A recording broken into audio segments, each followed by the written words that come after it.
Hey guys, I'm Brittany from Quarter Acre Roots, where we talk about growing a lot on a little bit of space, and today we are talking about GreenStalk irrigation. I generally do not grow a ton in containers because I am a lazy gardener. I do not like having to remember to water things every day, sometimes twice a day, especially in the middle of the summer here in Maryland Zone 7A, where it can get very, very hot and we can go sometimes, unfortunately, weeks without getting a good rain. Now, containers can be a really good choice for things that you don't want to put in the ground, like things that spread a lot. Like I've talked about sunchokes before on this channel. I have those in 2 big containers. And I also grow things like valerian and mint and lemon balm in big containers up on our patio and here by the greenhouse, just because I don't want to put those things in the ground. GreenStalks are an exception to my generally no containers rule, though, because they make watering really easy. Even when you don't have irrigation set up, all you have to do is water them from that top reservoir, and that will filter down and water the entire planter. They're also just such a great way to maximize space in a smaller growing space, because depending on which one you get, the original model or the leaf model, you can grow between like 30 some and 42 plants in like a 2 square foot area, which is crazy good space maximizing, even if you don't have to maximize your space. So let's talk about how we are automating our watering even more this year for our GreenStalk, so I don't even have to remember to come out and fill up that top reservoir once, maybe twice a day. Okay, if you are new to GreenStalks, this is what I mean when I talk about the top water reservoir. So I have lots of content on here about GreenStalks if you want to dive into the GreenStalk world, but we'll just skip right to it today. I have a lid on top of mine because I don't want a ton of debris getting in here since I am using an irrigation system now. On top of the GreenStalk is a water reservoir. So this has holes in the bottom of it and holes in the middle, so that when you fill that water reservoir up with water, it trickles down through all of the different tiers in the GreenStalk. So we've had irrigation set up around our raised beds and some of our in-ground beds for a couple years now, because it's just such a good, efficient way to water your plants, saves a lot of water, gets the water to where you want it to be going, which is generally the base of the plant to the roots, not necessarily the foliage. But one thing I wanted this year, I really wanted my husband to set up timers for my irrigation. So I want to be able to water at the best time of the day, and I do not get up at like 5 a.m. in the morning. And if I am getting up at 5 a.m., I'm not coming out to water them. So that's the best time of day to water, because the water is going to get down into that soil. It's going to absorb it really well without like the oppressive heat of the day, making it a less efficient time to water. So my wonderful husband set up timers for all of my irrigation for me, so I did not have to worry about it. So it goes on a schedule. I think it starts at like 5 a.m. and everything runs for 20-minute increments. I will probably change that a little bit as we get farther into the summer, just depending on what I have in each bed. But he's got all of these zones broken out, and my 2 GreenStalks here are one specific zone. So whenever this irrigation zone runs, it waters both of these GreenStalk plants at the same time. So here's a closer look at what the GreenStalk irrigation system looks like. It's like a flexible, very easy to cut tubing here that goes all the way up to this attachment. And then I have this outside of the water reservoir now because I needed to show you guys what it looked like and take that off. But the water comes up and it shoots out this top thing to fill this up and then trickle all the way down. So if we follow this down, you can see that when we set these up, I put the coupling here so that I could run the water to both of these. So we can follow this tubing all the way over, hopefully you guys can see this with the shadows, to this elbow. This elbow goes up into this timer here, and this timer is what controls my watering. So essentially, the timer is running this tube. The tube runs all the way down, and this over here, this is our hardware here. My husband used this and this to connect it to the timer. But starting here, this is when the GreenStalk brand irrigation stuff starts. So we come all the way down here. This is a little extender thingy. I forget what they actually call it on their website. This is from GreenStalk. And then if we look over here to the second one, you can see we put an elbow joint on here because obviously it does not go any farther. This tube goes all the way up to the top with a similar mechanism. Now, if you don't have these on timers, you can just turn this to turn it off and on if you keep it hooked up to a hose that's on. We keep ours in the on position because, again, we have it on timers. So I only have 2 GreenStalks hooked up to our irrigation here. The website says that you can do up to 4 GreenStalks at once. That's gonna depend a little bit on your water pressure, I would assume. We have absolutely no issues with water pressure having 2 GreenStalks stuck to one tube with our water pressure.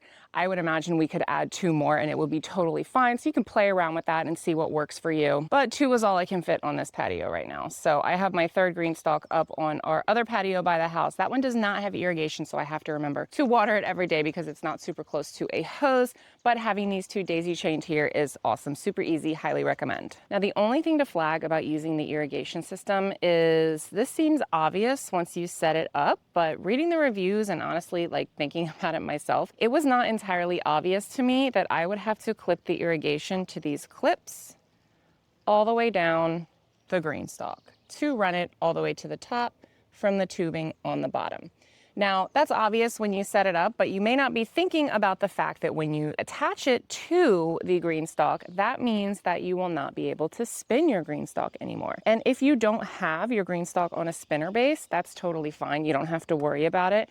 But the spinner base is honestly one of my favorite one of my favorite features of having a GreenStalk. I love the spinner base and I love the wheels on it. So not being able to spin it, especially because like this is the sunnier side here. So I like to spin my GreenStalk every couple days or when I remember, just to kind of even out that sun exposure. So it is a huge pain when it's attached to these and you can't spin it. You can't do more than just like an inch or so either way without it being kind of locked into place from this irrigation tubing. So let's talk about a simple fix for addressing this issue, because if you love your spinner base and you love your GreenStalks and you want to do your irrigation, but you also want to be able to take advantage of that spinning capability of the GreenStalk, which is what I love and so many people love, you need to fix your irrigation setup a little bit. The good news is that it's super cheap and it's super easy. I already did my razzleberry, the magenta GreenStalk. I already fixed the irrigation on that one before I started filming this video just to make sure there were no hiccups. And it literally took me like a minute and 30 seconds to do it. I'm gonna tell you guys exactly what I used and what some alternatives are if you don't have access to the things I'm using or if you just want to use something else. So what I essentially did was I took the tubing off of the GreenStalk here and instead I stabilized it right beside the GreenStalk using this stake. Now this is just one of those like average run-of-the-mill, I think they're marketed as like tomato or garden stakes. I got mine at Lowe's because I had a Lowe's gift card to use. You can get them at Home Depot, Menards, Tractor Supply, like any sort of places. Now I chose this one because it is not going to break down over time and these are so versatile. So if I ever am not using it for this, I can use it for something else. It also has a pointed base. And again, I had a Lowe's gift card, so I didn't want to spend any money. Even if you do need to spend money, these were pretty cheap. This is the 6-foot one because I wanted to have plenty of space for it to anchor down into the ground and also be tall enough to attach to the irrigation right here. So a 6-foot pole would be my recommendation for these GreenStalks, keeping in mind that I do have it kind of like up on a concrete pad here. And then I also have it on the spinner base with the wheels. So it makes it a little bit taller and I still have a little bit of room to play with here. So I put the stake down into the ground and then I positioned so that this would be like straight into the water reservoir. And then I just used 2 or 3 zip ties to tie it completely in place so that it will be stable.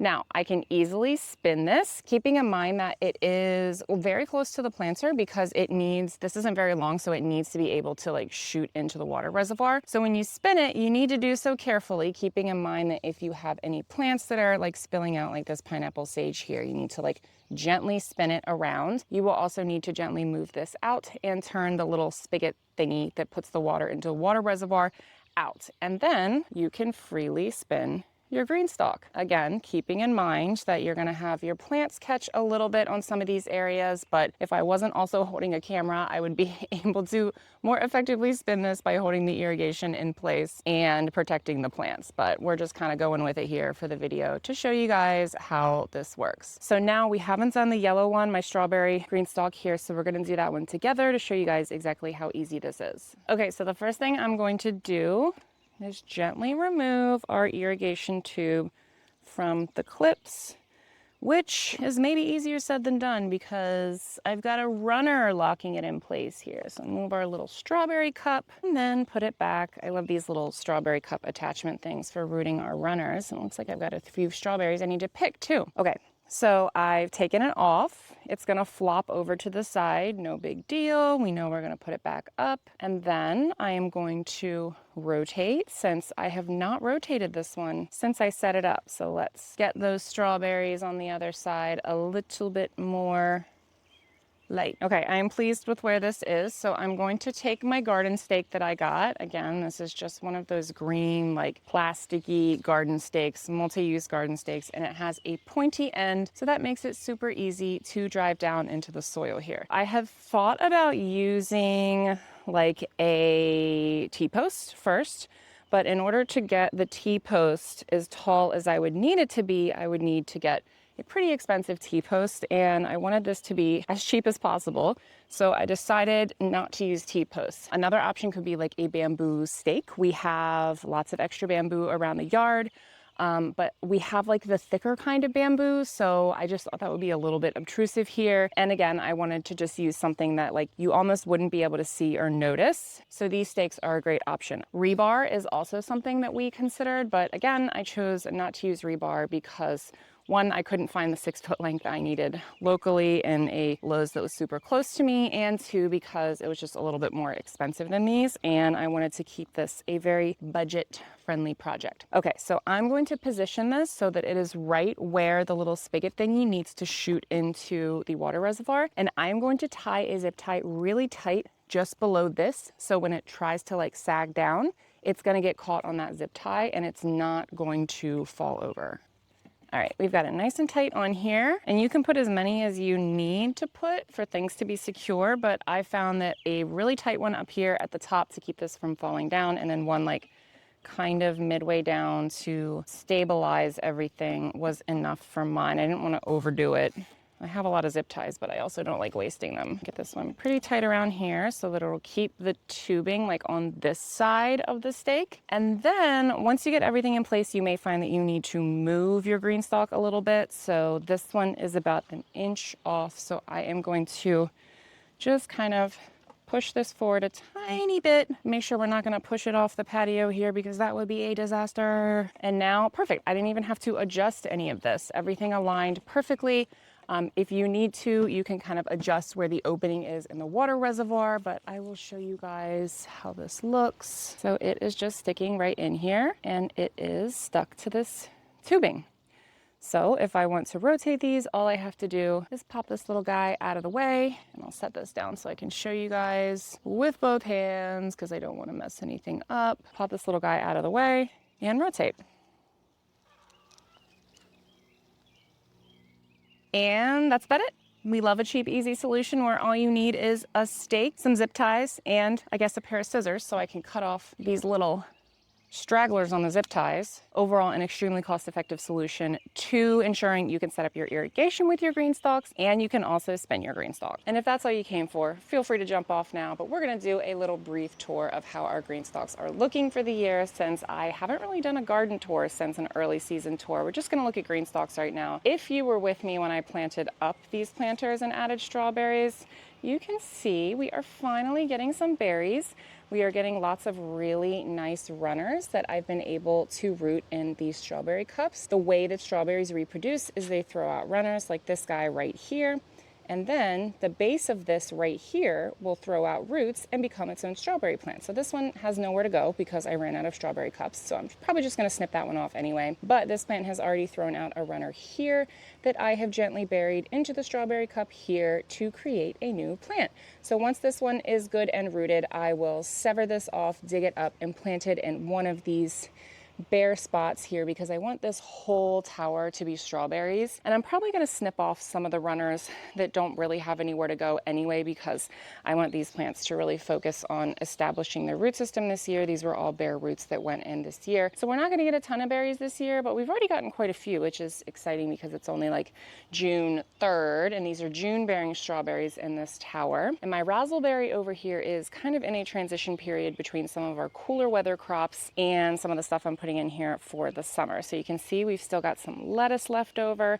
I've gone ahead and succession planted in some of these pockets where I know the lettuce will be ending sooner. And I put some chamomile in here. This one up here, I believe that's some dill in there behind the kale. And then I've just got lots of herbs in this one too. Lots of stuff that I want to contain, like chocolate mint, spearmint. I've got a little borage in here and then some calendula. See, this one here is looking like a tiny bit leggy because I wasn't able to rotate it and it was not getting enough light over here in this corner. So now that I'm able to rotate this, I'm going to be able to ensure things are rooting more effectively. And would you look at this? Look at this runner. This runner is running from this GreenStalk over here.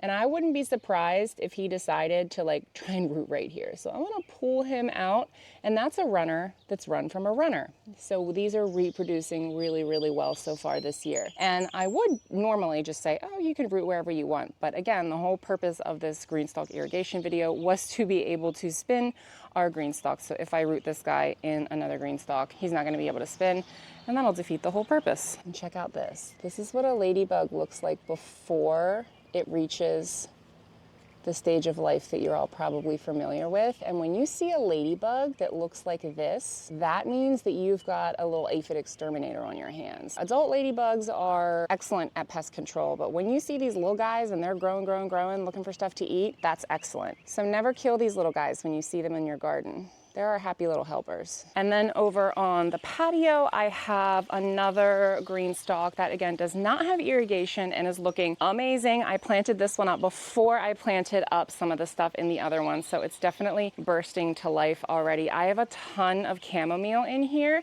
and I've already been able to like pop by and just pick off some of the flowers to start dehydrating for teas and whatnot. Lots of different chamomiles. I've got lots of strawberries in this one. We've already gotten a decent amount of strawberries. And you can see, oh, they're just begging for somewhere to go. I need to get some more runner cups for this. So I will be slowly filling out all of the empty pockets with my runners as I'm able to root them and get my new plant. And this one spins without issue. I just spin this one every couple days because right behind it is just the shaded patio, so we want to make sure that it's getting a good distribution of light here. Okay guys, so that about wraps up my GreenStalk tour today. Again, it's early June in Maryland Zone 7A, and this is how things are looking.